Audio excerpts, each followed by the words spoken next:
ჩემ ინსტრუმენტში არის რაღაც ჩემი ემოციები ჩადებული, რაღაც გრძნობებია ჩადებული, რაღაც სულიერი ნაწილი ჩემის ცხოვრობს ყველა ჩემი ინსტრუმენტში, რომლითაც შემდეგ შემსრულებელი გადასცემს მსმენელს თავის გრძნობებს და ემოციებს. და ამაშიც ჩემი რაღაც სულის ნაწილიც მიდის მსმენელამდე. მე ვარ ლევან ცინცაძე, კლასიკური ხემიანი ინსტრუმენტების დამამზადებელი და რესტავრატორი. თითქმის 30 წელზე მეტია, რაც ამ სფეროში ვარ და ამ ხნის მანძილზე დამზადებული მაქვს დაახლოებით 120 სხვადასხვა ხემიანი საკრავი, როგორც ქართველი, ისევე მსხვილი შემსრულებლებისათვის.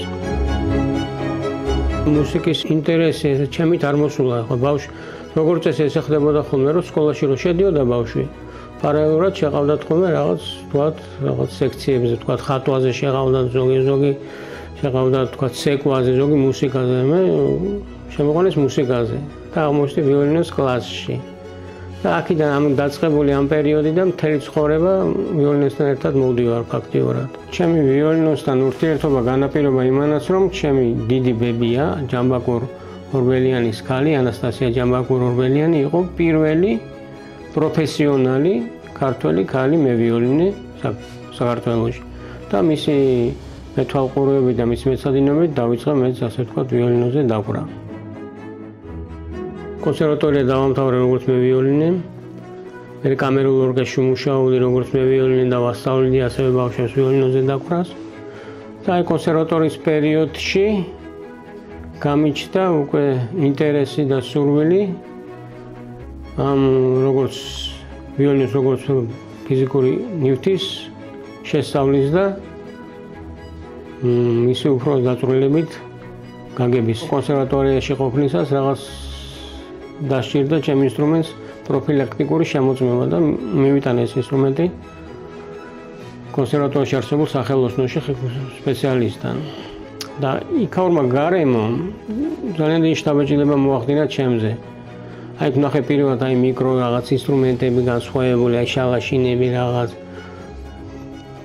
სპეციფიკური ლაქის სუნი რაღაცა ძალიან დიდი შთაბეჭდილება მოახდინა და ვთხოვე რომ თუ შეიძლება პერიოდულად ვიბლი შევხედავ მეთქი როგორ კეთდება, რას აკეთებთ მეთქი და მართლაც თელი კონსერვატორიის პერიოდში დავდიოდი იქ მიწევდა სიარული და ვუყურებდი თუ როგორ აკეთებდნენ და ინტერესნი ღვივდებოდა. შემდეგ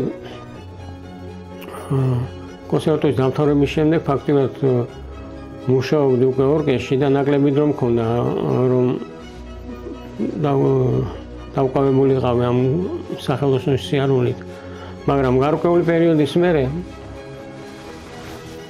გავაგრძელე ეს ურთიერთობა მასთან და ადმინისტრაციამ დაინახა რომ სერიოზულად ვიყავი რაღაც დაინტერესებული და შემოთავაზეს რომ რაღაც პროფესიონალ კადრად გაგაგზავნითო სასწავლებლად მოსკოვში. დიდი თეატრის სახელოსნოებში იყო ეგეთი სპეციფიკური სახელოსნო, რომელიც ემსახურებოდა ხემიან საკრავებს. და რამდენიმე თვე იქ ვიყავი სტაჟირებაზე. თუმცა აღმოჩნდა რომ იქაც დიდი არაფერი ცოდნა და გამოცდილება არ არის, იმიტომ რომ მაშინ საბჭოთა კავშირი იყო ეს ქვეყანა და დახურული სისტემა იყო. და ინფორმაციება ძნელად მოიპოვებოდა ძალიან, მაგრამ იქ მითხრეს რომ თუ კი რამის ესე იგი სერიოზულად სწავლება გინდა, უნდა წახვიდეო ვიოლინების სამშობლოში, ეს ქალაქ კრემონაში და იქ არის ასეთი ინსტიტუტიო და იქ უნდა დაეუფლო ამ პროფესიას.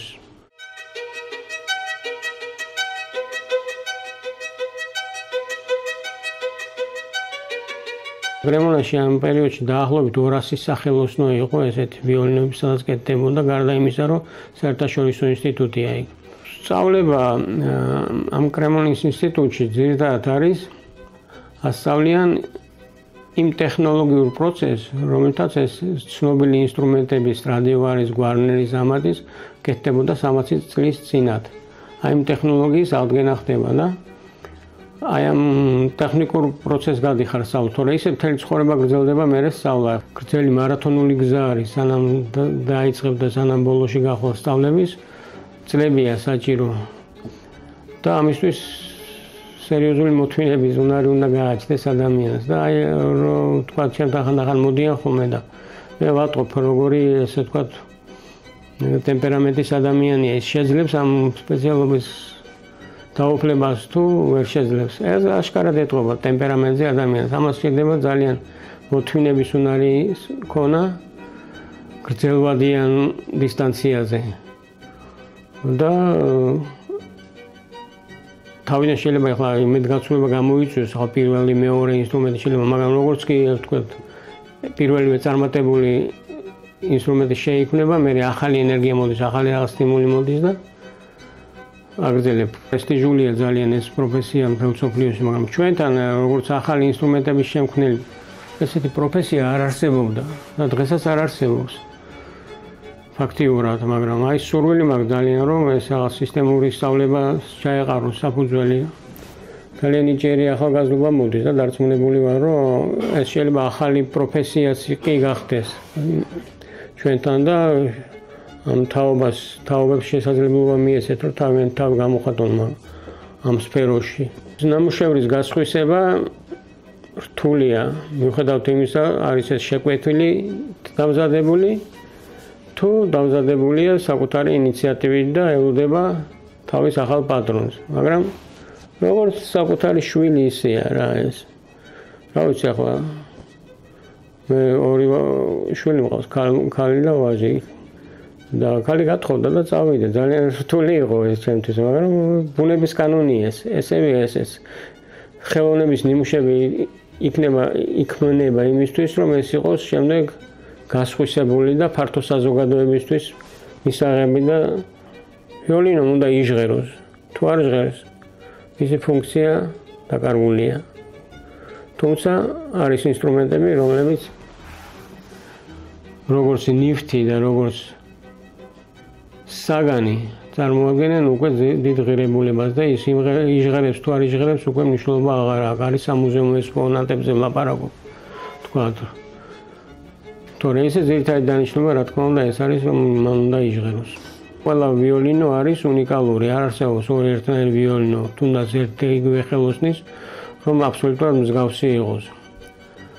ის არის ყველა ვიოლინო არის ერთი ცალი.